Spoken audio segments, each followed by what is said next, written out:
Assalamualaikum warahmatullahi wabarakatuh. Yang saya hormati Bapak Dedi Wahyudi MPDI selaku dosen pengampu mata kuliah Akidah Akhlak. Yang saya hormati kepada teman-teman semua. Pertama-tama marilah kita panjatkan puja dan puji syukur kehadirat Allah Subhanahu wa taala karena pada kesempatan pertemuan ini kita dapat bertemu dengan keadaan sehat walafiat. Salawat serta salam semoga tercurahkan kepada junjungan Nabi besar Muhammad Sallallahu Alaihi Wasallam yang kita nantikan syafaatnya beliau kelak di hari kiamah. Amin. Izinkan saya memperkenalkan diri. Nama Ria Juliana, NPM 2101010061. Pengertian hari akhir. Dalam istilah, pengertian hari akhir adalah percaya dan meyakini akan adanya kehidupan yang akhir dan abadi setelah kehidupan dunia. Maka dari itu, umat manusia harus meyakini hidup itu hanya sementara. Dalam konteks pengertian mengenai hari kiamat, telah dibagi menjadi dua, yaitu hari akhir di mana ditiupkan trompet sangkakala yang kedua. Dalam konteks individu, kiamat ini dikatakan saat kondisi sakaratul maut seorang muslim sampai ia masuk ke dalam surga atau neraka. Di sisi lain, ada orang-orang yang mengalami mati suri mengatakan bahwa kondisi saat sakaratul maut ditentukan oleh perbuatan mereka selama di dunia. Dalil dan hadis yang menjelaskan tentang hari akhir. Surat Az-Zumar ayat 68 yang artinya, dan tiuplah sangkakala maka matilah siapa yang di langit dan di bumi kecuali apa yang dikehendaki Allah. Kemudian ditiup sangkakala itu sekali, maka tiba-tiba mereka berdiri menunggu putusnya masing-masing. Nama-nama lain hari kiamat: Yaumul Qiyamah atau hari kiamat, Al-Yaum Al-Akhir hari akhir, As-Saha waktu berakhir alam semesta, Yaumul Qari'ah atau hari keributan, Yaumul Haqqah atau hari kepastian, Al-Waqiah peristiwa hebat, Yaumul Qasyiyah hari pembalasan, Yaumul Bats hari kebangkitan, Yaumul Fats hari pemutusan persoalan, Yaumul Hasroh hari penyesalan, Yaumul Hisab hari perhitungan, Yaumul Wa'id hari ancaman, Yaumul Jam hari berkumpul, Yaumul Talak hari pertemuan. Para ulama membagikan hari kiamat menjadi dua, yaitu 1. Kiamat Sugro. Kiamat Sugro adalah kiamat kecil yang dimana terjadi kerusakan sebagian alam semesta. Misalnya, terjadi bencana alam seperti banjir, longsor, dan sebagainya. 2. Kiamat Kubro. Kiamat Kubro adalah kiamat besar yang dimana seluruh alam semesta dengan segala isinya secara kompak akan berakhirnya kehidupan seluruh makhluk alam. Tidak ada yang tahu kapan terjadinya hari kiamat, hanya Allah Subhanahu wa taala yang tahu. Setelah terjadi kiamat kubro, malaikat Israel akan meniup sangkakala yang kedua, pertanda Allah akan membangkitkan kembali umat manusia yang paling akhir hidup di muka bumi. B. Tanda-tanda datangnya hari kiamat. Kiamat dibagi menjadi dua, yaitu kiamat sugro atau kecil dan kiamat kubro atau besar. 1. Tanda-tanda kiamat sugro yang sebagiannya terlihat dalam kehidupan sekarang. A. Diutusnya Rasulullah. Allah Subhanahu wa taala mengutus Nabi Muhammad sebagai pemberi perintah kabar baik dan petunjuk. B. Terbelahnya bulan. C. Kerap terjadinya bencana alam seperti banjir, tanah longsor, dan kebakaran hutan. D. Negara Arab akan menjadi padang rumput. E. Mewabahnya penyakit mematikan. F. Orang baik menjadi berkurang dan orang jahat semakin bertambah. G. Saling berlomba-lomba meninggikan bangunan. H. Munculnya orang yang mengaku nabi. I. Banyaknya praktek riba terjadi di mana-mana menjelang hari kiamat. C. Banyaknya wanita yang berpakaian tapi telanjang. K. Banyaknya kaum wanita dan berkurangnya kaum laki-laki. L. Banyaknya kematian mendadak. M. Mengharapkan kematian dikarenakan banyak cobaan. N. Munculnya Al-Qahtani. Pada akhir zaman, muncullah seorang laki-laki dari Qahtan, yang dimana orang-orang akan berkumpul kepadanya dan taat kepadanya. O.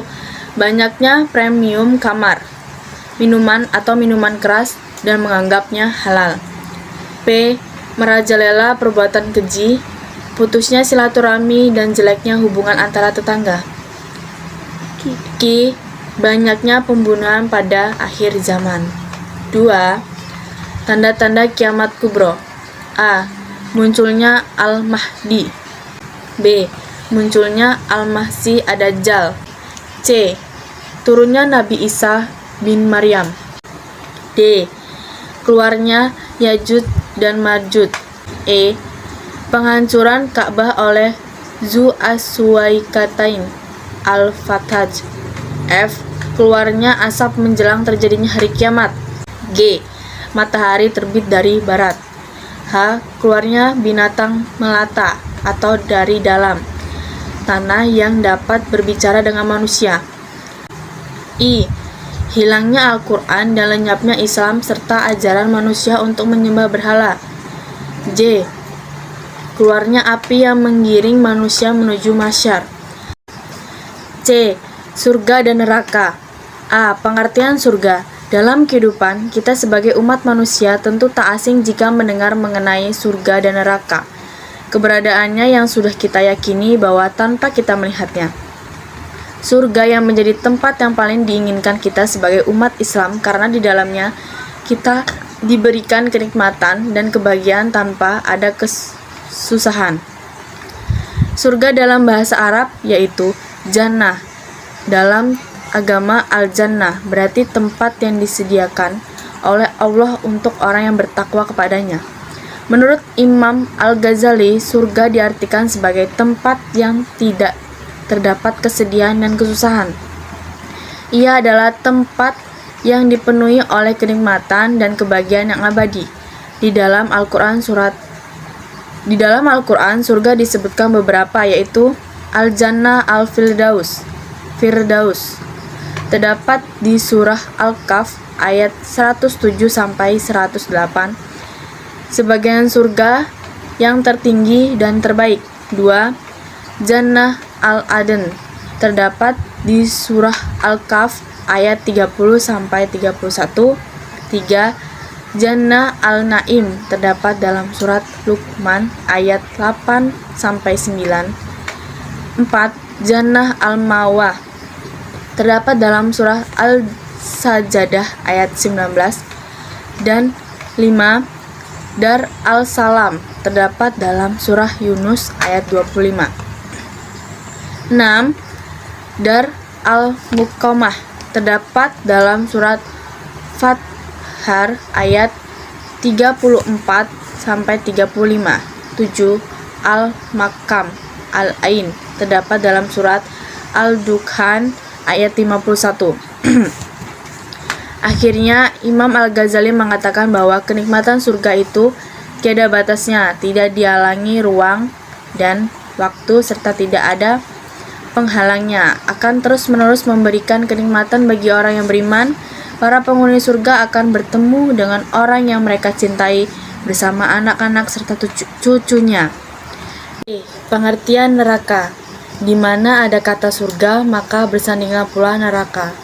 Orang awam memahami neraka sebagai tempatnya dipenuhi dengan api, penuh dengan rasa sakit, penderitaan, dan kesusahan. Neraka itu ada bukan karena bentuk amarah Allah. Cintanya Allah itu justru melahirkan neraka. Neraka lahir dari Yang Maha Kuasa, cinta yang maha segalanya. Jika diibaratkan, neraka adalah obat bagi manusia yang memiliki sakit atau dosa dari apa yang telah ia perbuat. Walau pahit, tapi diberikan agar manusia itu bisa merasakan nikmatnya surga. Neraka dalam bahasa Arab yaitu Al-Nar. Secara umum, neraka dipahami sebagai tempat tinggal untuk orang yang tidak beriman dan orang yang tidak mau taat pada perintahnya Allah. Ada 7 tingkatan neraka yang perlu kita pahami, yaitu 1. Neraka jahanam, 2. Neraka sakor, 3. Neraka lazah, 4. Neraka hut-hama, 5. Neraka sa'ir, 6. Neraka jahim, 7. Neraka hawiyah. Imam Al-Ghazali mengatakan bahwa siksaan di neraka itu berbeda-beda sesuai dengan perbuatan buruk yang dilakukan. Hal ini berkaitan dengan keadilan Allah kepada manusia. Tidak ada rincian dari tingkatan mereka, namun yang pasti neraka yang paling rendah pun tetap saja memberikan kesakitan tisak membawa kenikmatan sama sekali.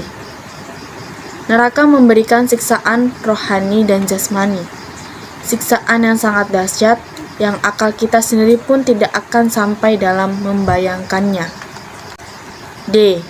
Hikmah beriman kepada hari akhir.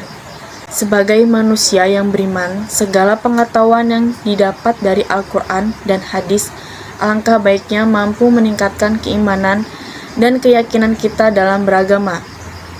Mampu menyadarkan kita tentang apa-apa saja yang harus kita hindari sebagai muslim. 1. Dengan mengamalkan iman kepada hari akhir, kita termotivasi untuk ikhlas mengharapkan ridho kepada Allah Subhanahu wa Ta'ala. 2. Senantiasa membuang niat-niat buruk yang akan dilakukan. 3. Senantiasa menanamkan rasa kecintaan dan ketaatan kepada Allah Subhanahu wa Ta'ala. 4. Memiliki sikap berani dalam membela kebenaran dan rela berkorban. 5. Mendapatkan keyakinan bahwa Allah Subhanahu wa Ta'ala akan membalas perbuatan baik dan buruk. 6. Munculnya rasa kebencian yang sangat dalam kepada kemaksiatan yang mengakibatkan Allah murka. 7. Tidak ada rasa iri atas kenikmatan yang dimiliki orang lain. 8. Akan terhindar dari sifat tamak dan kikir. 9. Akan mendapatkan ketentaman dan ketenangan dalam hidup. 10. Bertanggung jawab dan selalu berhati-hati dalam melakukan perbuatan. Sekianlah beberapa hal yang saya sampaikan. Sebelumnya saya mohon maaf yang sebesar-besarnya. Apabila di dalam penyampaian tadi mungkin ada kesalahan kata, saya mohon maaf. Wassalamualaikum warahmatullahi wabarakatuh.